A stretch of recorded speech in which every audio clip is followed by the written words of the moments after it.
Assalomu alaykum. Raqoqat turimizni 6-darsiga yetib keldik inshaalloh. Bu dars imtihon haqida emas. Ya'ni bu darsda biz ro, vav va mim harflarini yozamiz. Xo'p, ro harfidan boshlaymiz inshaalloh. Ro harfi juda ham oson. Ya'ni vav harfiga xuddi ro harfini siz yozishni o'rgansangiz, vav harfini yozish unchalik qiyin bo'lmaydi, chunki unga ko'z qismini qo'shish orqali vav harfi hosil bo'lib qoladi. Shuning uchun bu darsimiz qisqaroq bo'ladi inshaalloh. Xo'p, ro harfini qanaqa yozamiz? Kating o'rtasidan olamiz. Tochka qo'yib olinglar. Xohlasangizlar, misol uchun men o'zimga tochka qo'yib oldim va shu tochkadan yozishni boshlayman. Bo'ldi. Bu bizda ro harfi. Riqo xat turidagi ro harfi xuddi shu ko'rinishda bo'ladi. Qismani yaxshilab qaraymiz. Yozayotgan paytimizda qarang. Ikkiga bo'linyapti ro harfi. Ya'ni bosh qismi va ost qismi. Bosh qismidan ko'ra ost qismi kattaroq. Shu narsaga e'tibor berishimiz kerak. Tushunarli? Keyin bu yoq tekis chiqyapti.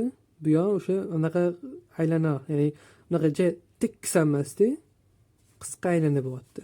Ko'rayotgan bo'lsangiz. Yassi jihatda mana qarang. Yana bitta yozib ko'rsataman. Aylanib keladi-da, keyin shu joy to'xtaydi. Lekin bunaqa qilib davom ettirib yorish xatoga kiradi. Chunki buni aylantirib yorsangiz shunda dumaloq bo'lib kelib qolyapti-da. Bu riqoqat turining o'ziga xoslik emas. Bu riqoqat turidan chetlab ketyapti. Keldimi, bo'ldi, pastga qarab ketish kerak, lekin yassilikni ham unutish kerak emas. Ya'ni bu mana shu ro harfi. O'ziga xos ro harfi va bunga ko'z qismini qo'shib qo'ysak bizda qanaqa ko'rinish bo'ladi? Hozir ko'z qismini qo'shgan holatda yozib beraman. Qarang, oldin ro harfini yozib olishimiz kerak bizda. Siz endi unaqa yozib o'tirmayman, hozir sizga ko'rsatish uchun va bunga vav harfini, ya'ni ko'z qismini qo'shib qo'yamiz. Ya'ni xuddi shu ko'rinishda bo'ladi. Qarang.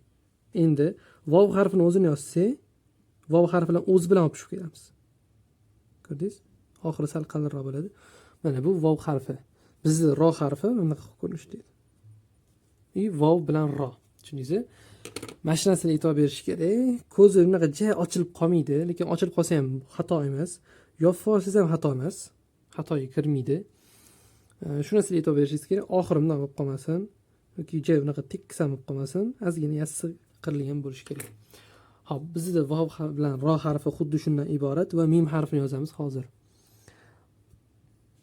Xo'p, mim harfi keldi. Mim harfini yozishdan oldin biz oldin dumaloq yozishni o'rganib olamiz oldin. Bu ruchkada shunaqa to'q dumaloq chiqadi. Oddiy ruchkada bo'lganlarga hozir bundan keyin yozib beraman, qanaqa yozilishini.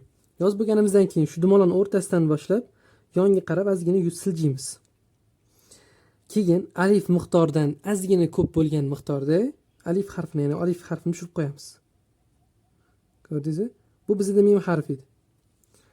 Ya'ni qanaqa yozilish bo'ldi? Qarang, buni dumaloq qildingiz. Keyin pastga tushyapsiz, keyin bundan alif tushirib qo'yasiz. Bu riqoni o'ziga xos mim harfidir. Tushundingizmi? Xuddi shu ko'rinish bo'ladi. Ko'rinmay qolibdi-ku. Xo'p. Endi qolganlarcha, misol uchun menda unaqa ruchka yo'q deydiganlar qanaqa bo'ladi? Hozir men buni yana bitta boshqadan yozib berib, chaplanib ketibdi. Qarang, qanaqa bo'lyapti? Dumaloq yozyapsiz. Bunaqasi ketyapti. Alif tushirib qo'yasiz.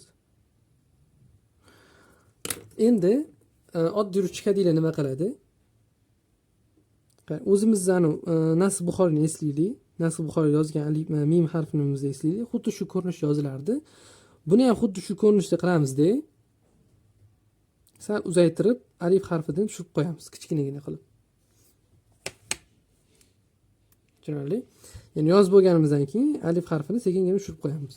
Kichkina. Unaqa uzun bo'lmaydi. Xuddi shu ko'rinishda yozib qo'yamiz. Keyin bu ko'rinishda ham xuddi shu hozir mana ruchkamizda shu ko'rinishda ham yozib ko'rsak bo'ladi. Riqoqat turini qarang. Alif sekin kichkinroq qilib tushirib qo'yamiz. Bu ko'rinishda nima bo'lyapti? Bizda mana kattaroq yozib bersam, ko'z mana bunaqa tushyapti. Bundoq va bundoq ketyapti. Tushundingizmi? Lekin o'ta kichkina chiqqan. Bu ko'zni bu yerda juda o'ta kichkina qilib yozganimizda unaqa ko'z yopilib ketadi deyarli.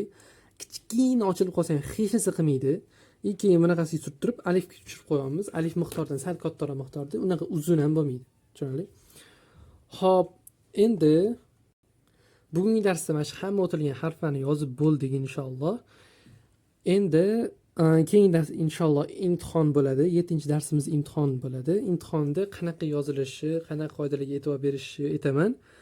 Imtihondan o'tganlar murakkabot qismiga o'tadi inshaalloh. Buguncha shu. Assalomu alaykum.